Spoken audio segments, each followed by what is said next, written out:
Welcome to On the Table with Ashley Gould, a podcast where I explore ways in which we can lead more fulfilling lives and amplify human connection by communicating with less judgment and more respect. I'm delighted to welcome Dan Sinton to On the Table.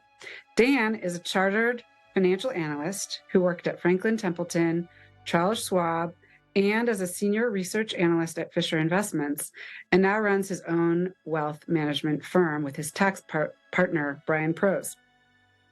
Dan has an MBA in International Affairs from the University of Colorado, an MBA from Georgetown University, and in my opinion, has channeled the same energy to help people that drove him to volunteer in the Peace Corps to help individuals and families plan and achieve their financial objectives and financial security. Dan and I went to high school together in San Francisco, California, and full disclosure, Dan is an integral part of my family's financial planning as our financial advisor. Welcome, Dan. Thank you so much. It's a real pleasure to be here, Ashley. Great. Well, let's get started. I love to just start with getting to know you a little bit. So tell us where you grew up and what kind of kid you were. All right. So I grew up in San Francisco, born and raised. I consider myself to be Japanese. My ancestry is on my mom's side, Japanese on my dad's side, German Jew. And I think that defined in my mind the different primary aspects of me as a kid, which was one was somewhat quiet and observant, but there was another side that was opinionated. And so I would say I was a mix of different qualities depending on where I was as a kid. Well, what kind of things did you like to do? What did I do? Okay, so I loved playing outdoors. I had the good fortune of living on a cul-de-sac with a park on one end. So I was out there with the neighborhood kids all the time. I would say I wasn't the most studious. I was okay at school, but I preferred to run around outside. But I did have a variety of different interests and did read a good amount and had some opportunities to travel. So I'd say, although I loved being at home, I did have the opportunities to see more of the world. So I know you've told me before that you weren't that studious in high school, but obviously you became much more studious with your educational background. What do you think sort of got you focused, and what do you think led you to the field of finance and wealth management? Yeah, I think it was just general immaturity and maturity that led me to be more focused on school and studying, obtaining different degrees. I think in terms of specific to financial services or money management, one of the topics, my grandfather wasn't the nicest guy, but one thing that my dad and grandfather could always talk about was investing. And so it was a subject which was discussed really often. And so it felt like a comfortable thing, which was interesting because there's so many different aspects of it.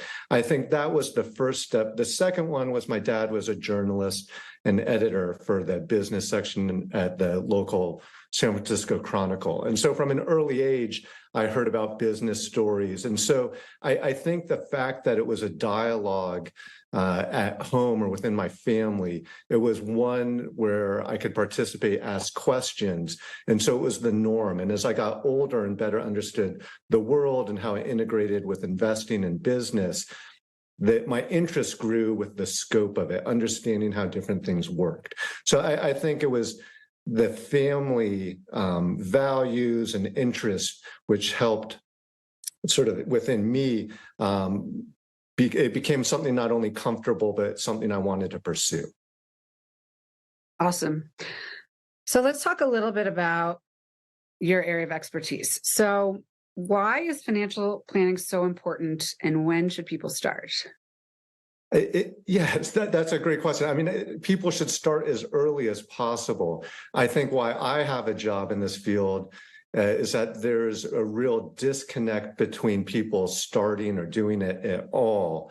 And so the importance of having a plan is that if you are able to build your finances, in my mind, a real the greatest thing of wealth is it provides someone options.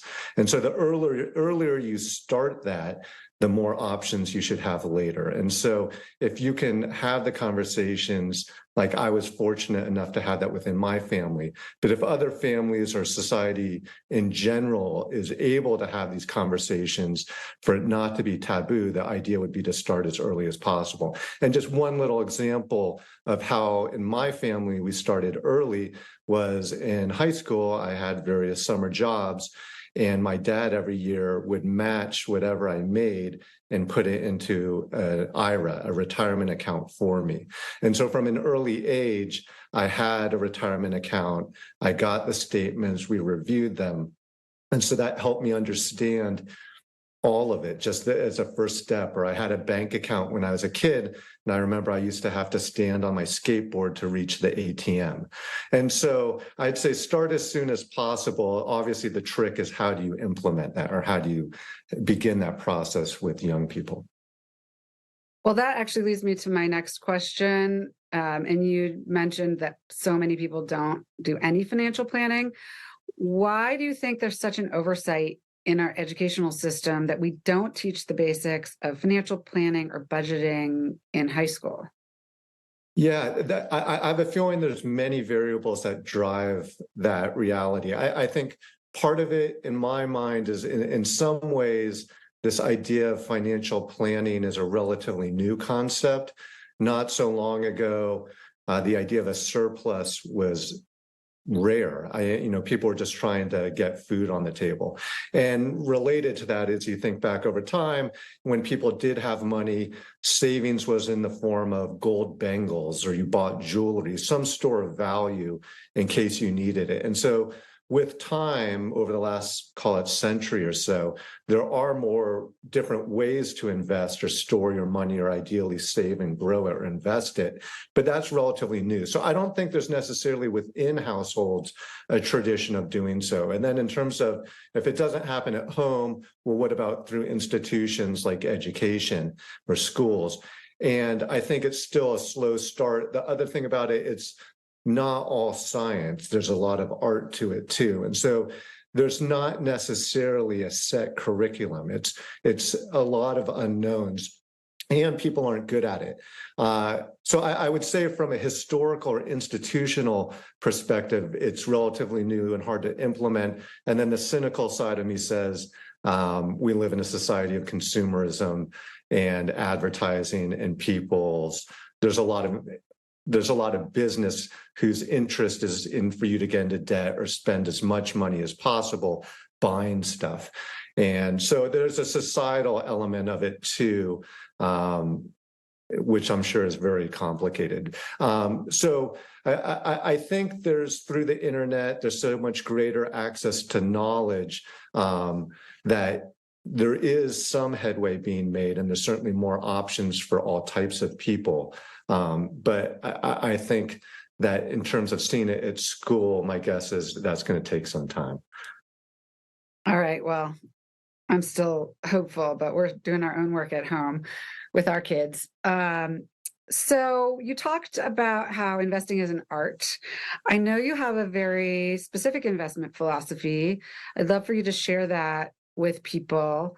And maybe you can talk a little bit about your migration from sort of bigger firms to doing your own thing, because I think part of that is your investment philosophy, and that you can now decide only to work with people who agree with your investment philosophy and are sort of in on it.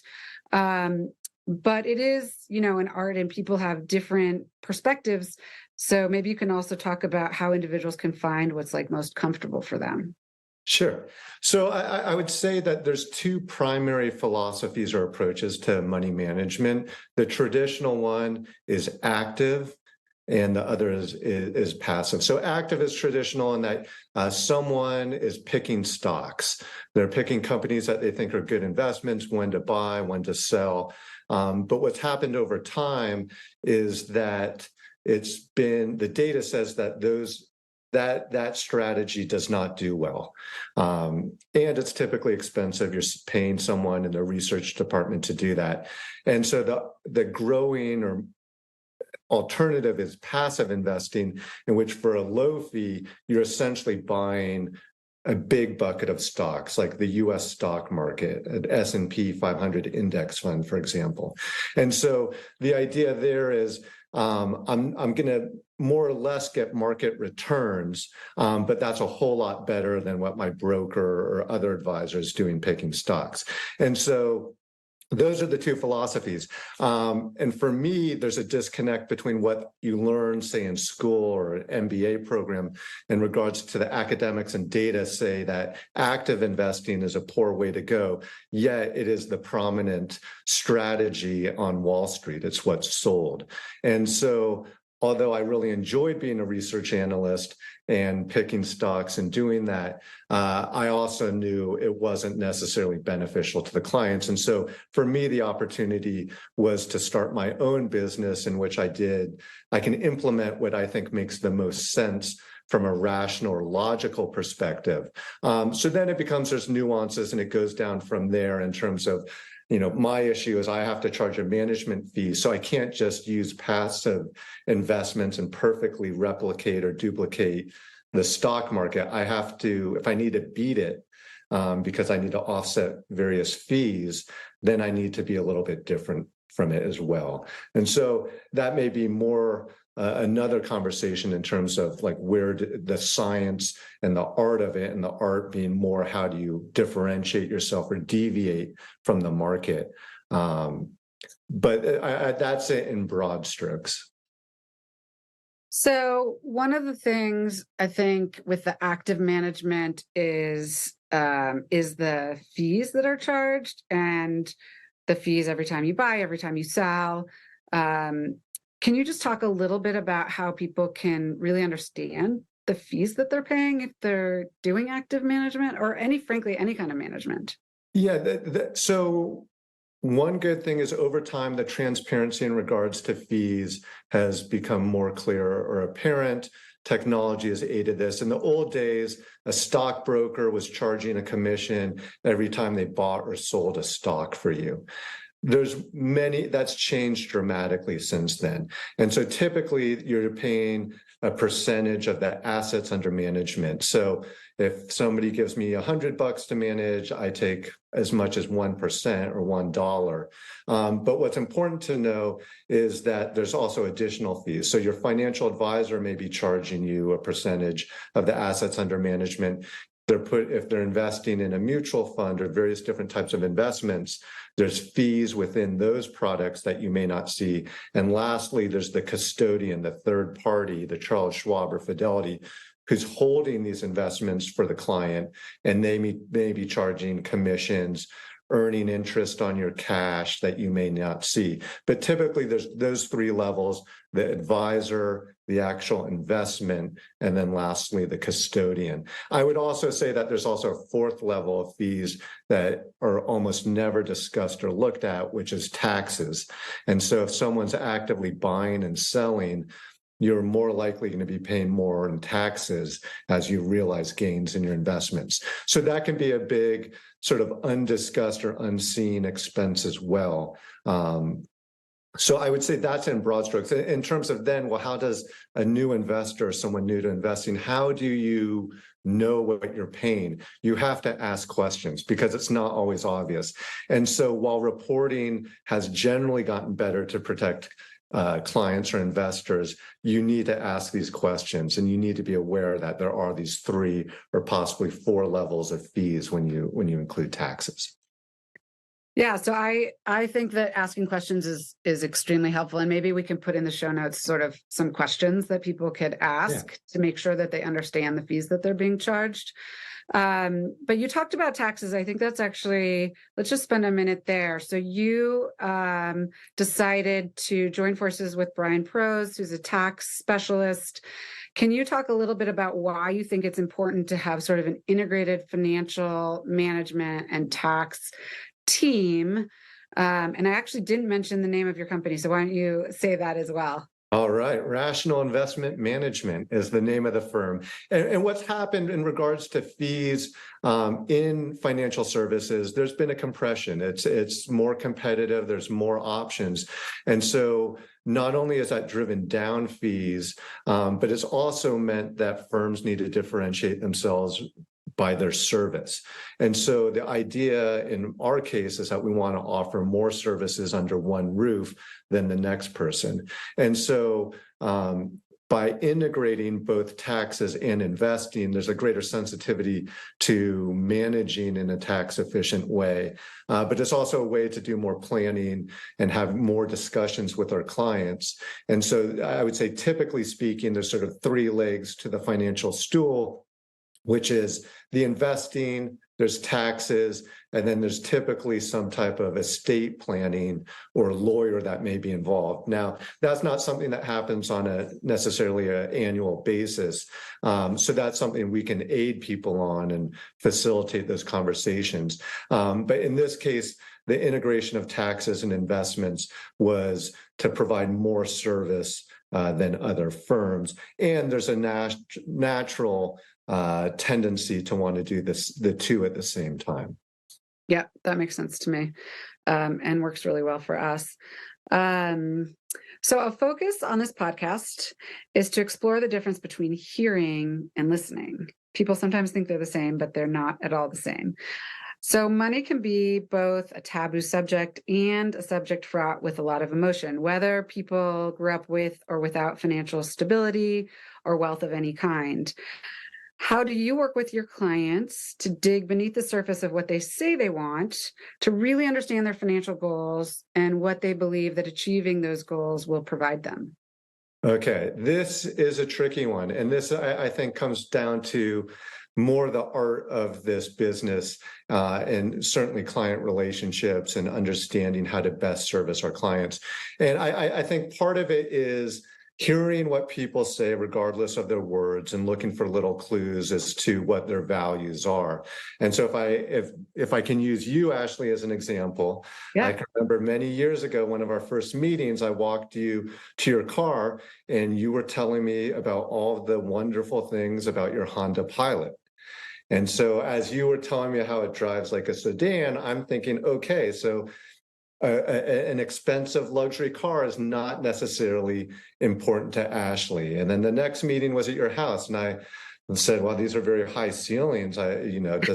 What are your energy bills like?" And you said, "Don't worry about that." And so I was like, "Okay, so there's some things Ashley does not sweat." So part of it is asking open-ended questions. What's important to you? Part of it's picking up on little clues, and I think it's taking it from different directions, because one thing we've been talking about over the past year or so is creating a document for your household of family values, and something that could be used not only for our financial planning and prioritizing the financial decisions we make together, but also something that can be utilized for how you and your boys make decisions as well.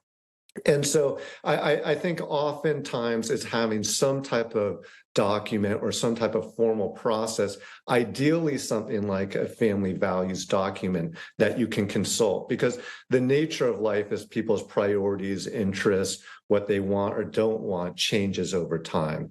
And so I think if you have a North Star or something that can help, you can reference, it can be really valuable, knowing then that you work in some flexibility to a plan as well. But I think your point that it's difficult to know what people really want is certainly a challenge for me. And I think that's the interesting part of the work.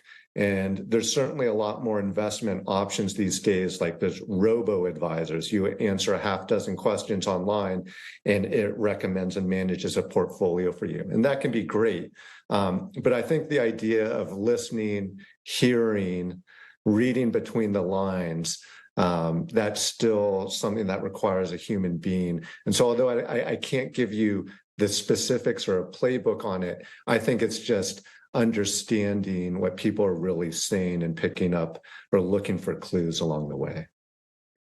Well, I think for me, what's been wonderful working with you and Brian is your interest in our family, not just our finances, and that we actually achieve whatever goals we say we want to achieve, but really trying to understand what those goals are and why we have them.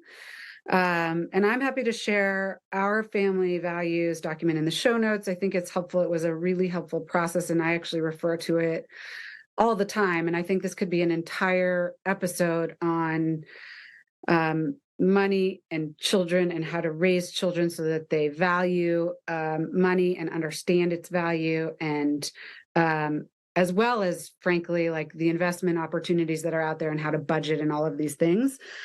But maybe just as one question in this area, because I know you've thought about it for your own children and also working with us, and I'm sure with other clients, what skills and values do you think are important to instill in children as you raise them as it relates to money, financial security, and budgeting? And do you have tips or thoughts on topics like allowance, charitable giving, and gift giving with your kids? I mean, I know there's a huge number of questions we could ask, but just to try to start somewhere.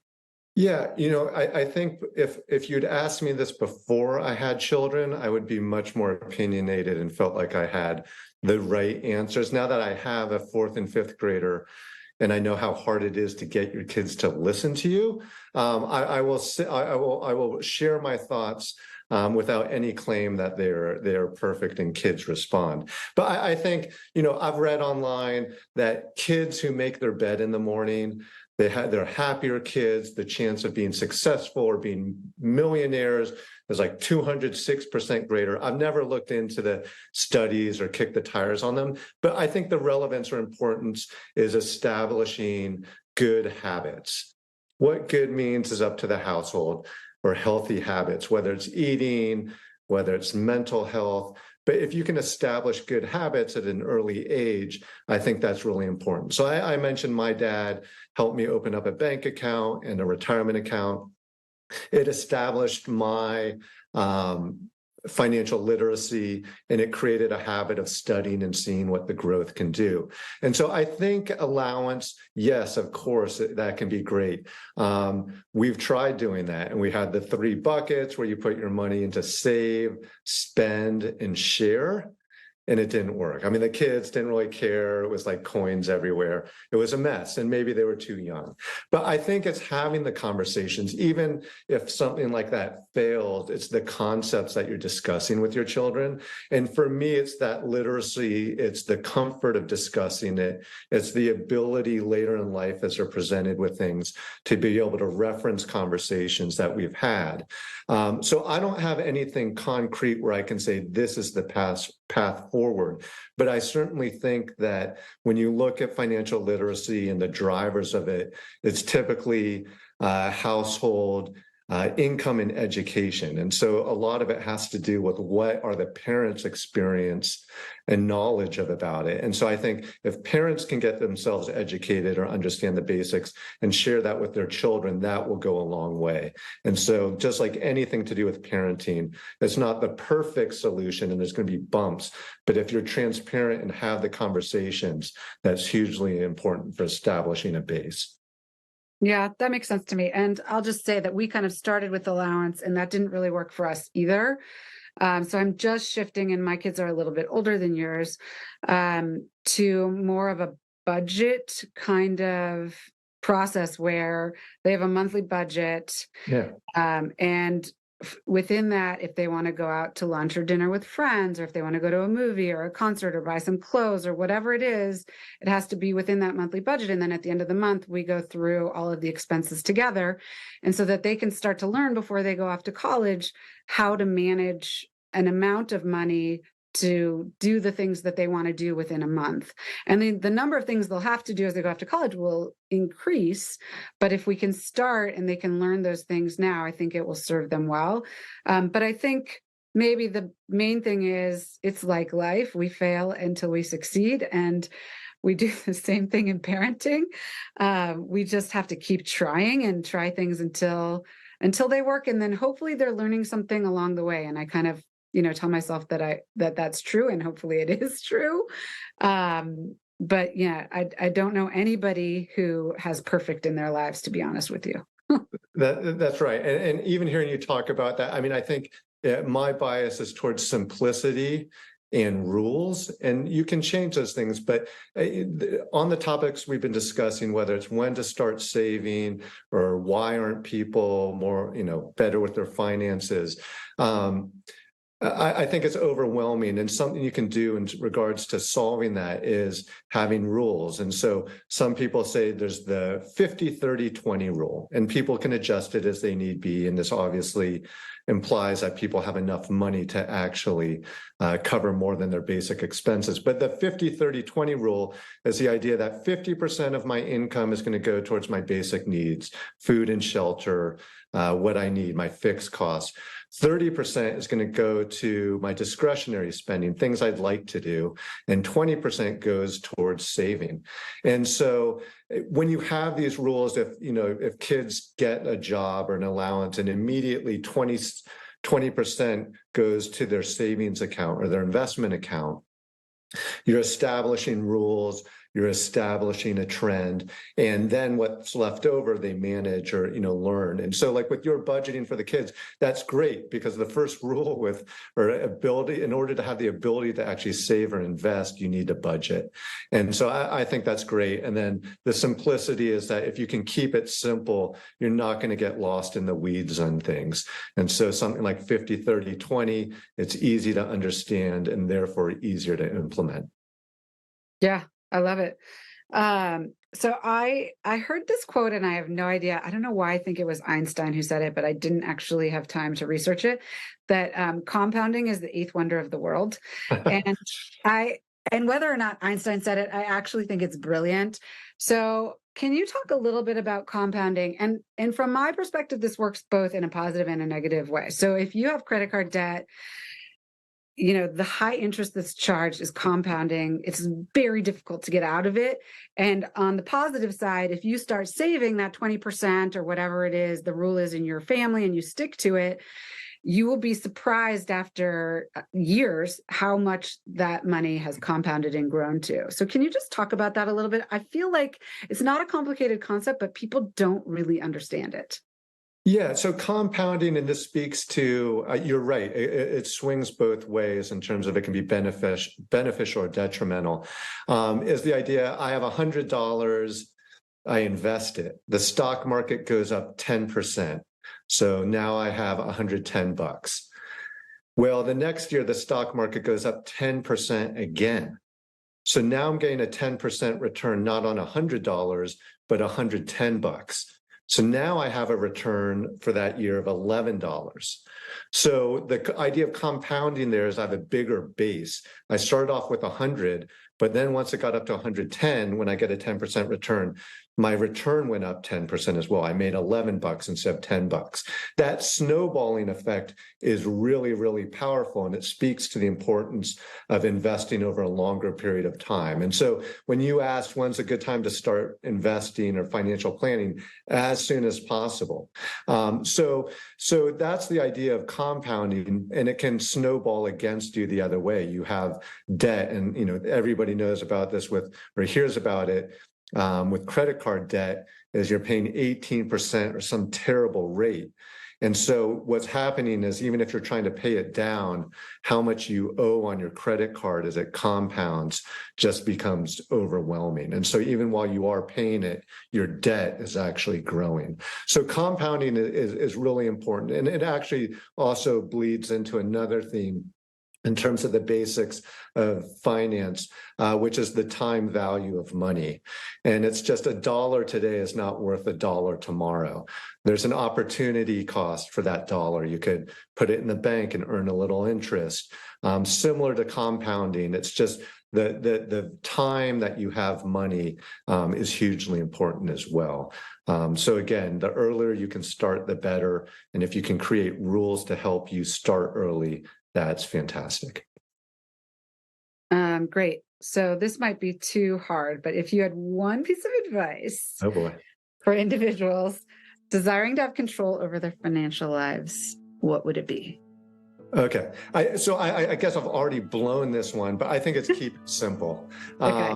And so whatever it is, I think people get overwhelmed by their finances and how do we save or how do I create a budget, so on and so forth. People can do it. Just keep it simple. It does not have to be some crazy spreadsheet. You can do it on the back of an envelope. I started the On the Table podcast to coincide and amplify the mission of my brand, Attend, which is an elevated, everyday tabletop brand with a goal of increasing connectedness among people, which I have found has been lacking in society in the last many years. So each week, we send our guests a product from our current collection, which is very exciting. And this week, Dan was supposed to receive, but has not yet received, 2 items. One is our leather catch-all, and the second is a blue goatskin writing journal with a refillable notebook. So both of these items are very straightforward designs, but beautifully executed. The catch-all can be used for organizing small items like keys and sunglasses, and can also be a home for our cocktail or appetizer napkins, with our own designs, which we love. The name of our company translates in French to attend to or take care of your soul. And we believe that that starts with taking care of yourself. A journal is one way many people find helps them to keep focused and honest with themselves. I'm actually not a great journal keeper, but I love a notebook to organize my daily activities and keep notes on the various items going on in my life. I have one all the time. And in fact, I'm using the blue goatskin journal myself for this purpose. So this one is just a beautiful color. And I love that it's refillable because I can tear out sheets or replace the entire thing when I'm done. So Dan, you haven't had these things yet. So once you get them and can use them, we'd love to get your feedback on them. Our goal is to continually improve the things that we're creating and offering to our customers. And so we can put any thoughts or notes you have in our show notes after you have a chance to actually both receive and use them. So we really hope that you're going to enjoy them, and we look forward to your feedback. All right, I'm sure I will. I love blue goatskin, so I'm already hooked. You're in. All right. Yes. Well, to end our episode, we ask each of our guests the same 5 questions. So I hope that you are game for the questions. So let's start. Okay, I'm ready. Ashley. All right. Okay. So as we explore in my brand, Attend, objects can hold a lot of meaning for us. They can tie us to the past, enable us to enjoy the present moment more, which is where we're really focused in the brand. And they can also take us into the future. So can you share an object from your life, whether you still have it or not, that holds a lot of meaning for you, and tell us why? Absolutely. So what I have here is from my great-grandmother, and it is a sort of postcard size piece of paper. It's a self-portrait by Enrico Caruso. He was like the Pavarotti of his time, an Italian tenor.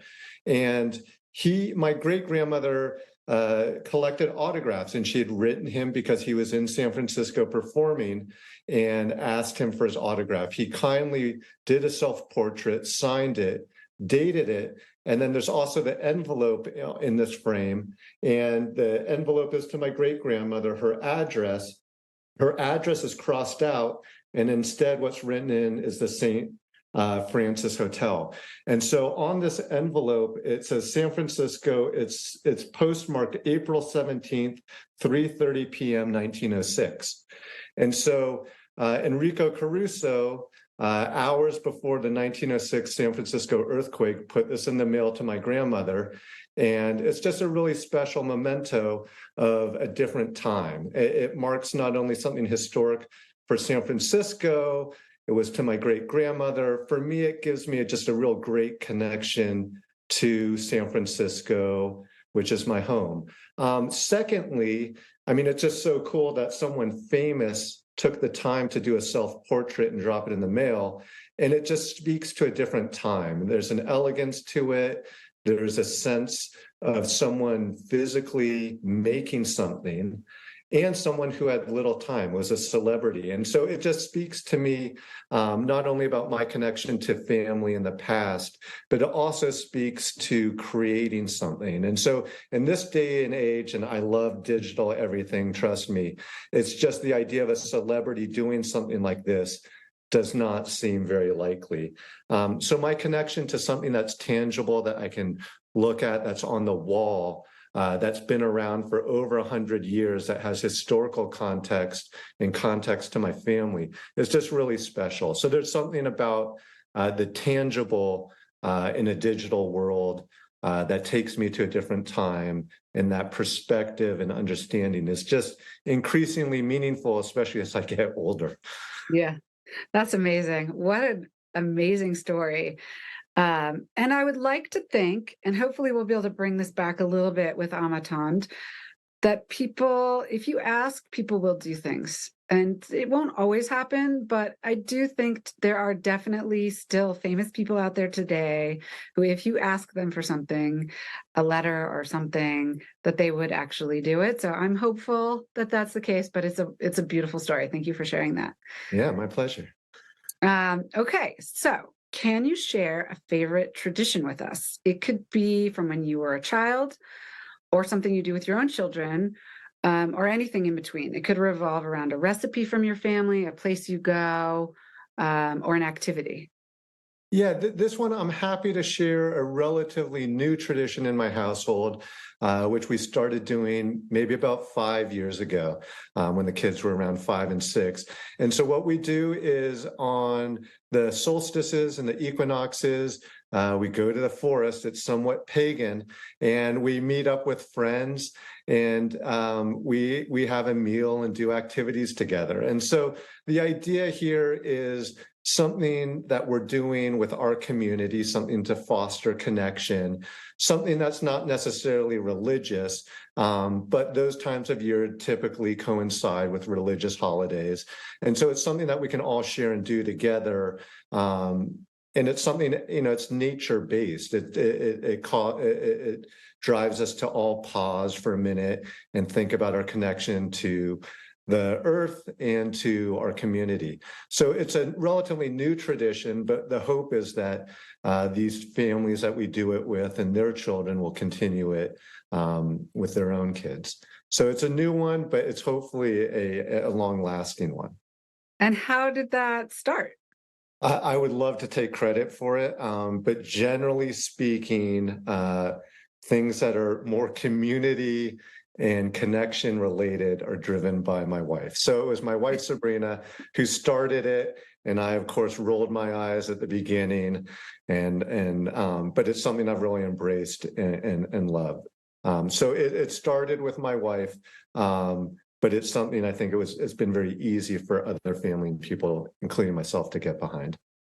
Well, I can't wait to hear if your children will still do it when they're teenagers. So Yeah. we'll stay posted for that one. Okay. Are you in a phase in your life where you enjoy entertaining in your home? Why or why not? I would love to say I enjoy entertaining. Between the kids, starting a business, all the rest, I'm pretty tired. And so the idea of entertaining is somewhat daunting. The other part of it is I am relatively particular. And so when I hear about your premium products that I'm going to be receiving, it brings me a lot of excitement because that is the exact type of thing I really enjoy. The issue with having people over is I am the type of person who's like, oh my God, is there a coaster? What's going on there? So we do entertain. Typically, it's more outside. Great. I enjoy being with people. I would just rather meet up at the pizza place. Okay. Well, this is a really interesting question to me. And I've been talking with Emily, who's our producer on this podcast, about this as well. And it's really fascinating how in like different phases of life, we feel more or less comfortable with entertaining in our home. And there can be a lot of different reasons for it. But one of the goals of the brand of Amatand is to actually reduce the friction and stress for having people come into your home. Because the point is really just to spend time together and it shouldn't, we should try to reduce the stress around how to do that, or how it looks, or what we're serving. So it's really helpful to get the feedback so we can think about, maybe we'll add coasters to the lineup. Yeah. Well, how do you, what is the theory? How do you reduce the stress? I think it's a couple of things. So one, I think, is the physical objects. So if you have physical objects that you love, so we have, for example, a beautiful cutting board that's also sort of a serving board. We have all kinds of appetizer related objects in our launch collection. So if you have the bowls and the spoons and the plates, it's just easier because you just pull it out and you use them. We're also going to have some stable food items, so that it will be easy for people to just sort of put olives in a bowl and, what have you, so that it's just easier to execute. I think when it's dinner, people get daunted by, what am I going to cook? Does it have to be all home cooked? And it does not have to be. And I actually kind of went through my own evolution with this. My mom was wonderful at entertaining. Everything was sort of homemade growing up. And I've realized, everything doesn't have to be homemade. I can make one thing that I make, and I can bring in other things or ask people to bring things. And it's more important to not be stressed out about how your main course is coming along when people come in the door than greeting them and spending time with them. So we'll spend more time talking about this, but I think we will learn from guests, like, what is that friction and how can we reduce that friction? But really the goal of the brand is to encourage people to just spend the time together, and meaningful time. So not just good time, but hard time as well, because life is not all joyful. It's full of difficult things as well, but we get through those things when we're with other people. So there's a lot for us to work on. Yeah, no, that's great. And actually, one of the reasons why I am so excited about the products I'll be receiving is hearing that they're leather. For me, I've found things like leather, things that patina with use are so great because it actually enhances the product. And so when I heard that, it's not like the pressure, like, we just got this coffee table and it's like, somebody messes up that coffee table, I'll be pissed. But if it's leather, like, hey, that'll look cool. So yeah. That's my and that's actually, and I agree, it's something you can have over years and can even potentially, like, these are items you can potentially hand down to children or what have you. But also the goal for the brand is to have beautifully executed, very high quality products, but that are not so precious. So they can all go in the dishwasher. Our glassware can go in the dishwasher. Our ceramics can go in the microwave. So we want them to be like very, very usable, because I have all of these beautiful, silver and crystal and china from my wedding, and I never use it because it's too hard to take care of. So our objective is to actually create products that are beautiful and super high quality, that you're very, very happy to interact with on a daily basis, but are not so precious that you can't use them on a daily basis. I'm excited. I'm ready to see. I'm excited about this. All right. That Great. sounds good. Okay, 2 more questions. One of the last ones is, do you have 1 or 2 top resources, books, websites, courses you can recommend to our listeners? Could be related to financial planning, wealth management, or frankly, just to life. Yeah, well, this sounds planned now, but one of the things I'd like to mention, I guess for me, it's not wealth management stuff, because I think a lot of my time is spent trying to get myself to think about things differently, try new things and read different things. So a website actually that I started using is called the Isolation Journals. And it's I mean, maybe you should do some like branding with this. It was started by a woman, Suleika Joed, I believe is the pronunciation, someone with leukemia, an artist, married to an artist, and created the Isolation Journals to provide a place for people to connect during challenging times. And so weekly you get like a journal prompt. I don't actually do the journaling, but maybe with my blue goat skin journal, I will. And so at any rate, it's really well written, and it's created a community, and it's generally people who are suffering through a hardship. But for me, my wife was diagnosed with an aggressive breast cancer 2 years ago. And so my interest is increased, but it also helps put me in a mental space that's different from my normal day-to-day work. And so for me, it's been a very interesting website, which I've just recently started doing. So I wanted to mention that. I would say that's the primary one. And given the fact that it fits so well into what you're talking about, I'll leave it there.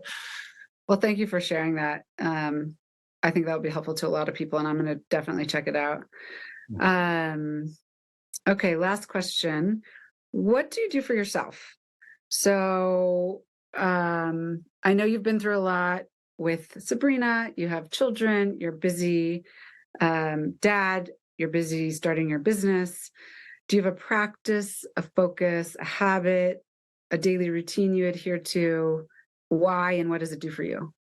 Yeah, this actually sounds like I may be overindulgent now that I'm saying it out loud. So typically speaking, I get up about an hour and a half. I get up early. I get up about an hour and a half before my household does.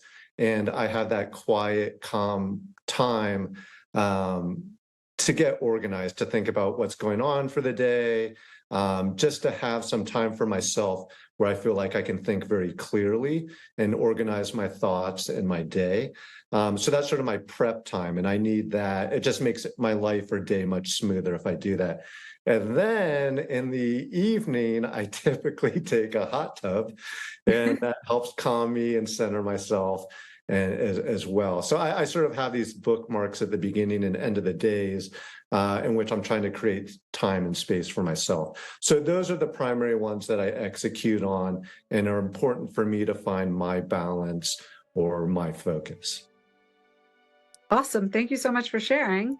It's been a pleasure talking with you, and we'll add some information to the show notes so people can get more information. Can you just tell our listeners where they can look you up online? Sure. rationalim.com. Feel free to contact me if it's any guidance or in any way I can support you in your financial literacy or goals. I'm happy to do so. Thanks so much, Dan. Thank you, Ashley. I'm so excited about this brand. Can't wait to get my samples. Okay. See you soon. Bye. Bye. Thanks for joining On the Table with Ashley, where we'll meet individuals with thought-provoking perspectives from their varied life experiences and professions. On the Table will cover any topic you or I can put on the table, with the goal of increasing curiosity, respect, and understanding, while decreasing judgment, even when the issues discussed have sharp and contrasting viewpoints. On the Table also bridges to my company, Attend, which has started with the goal of helping people connect more meaningfully through straightforward, skillfully made, bespoke home goods. Check us out at amattend.com. That's AMEATENDRE.com, or on Instagram at Attend. And if you have ideas for future podcast episodes, shoot us an email at reachoutanytime@attend.com. Thanks for listening.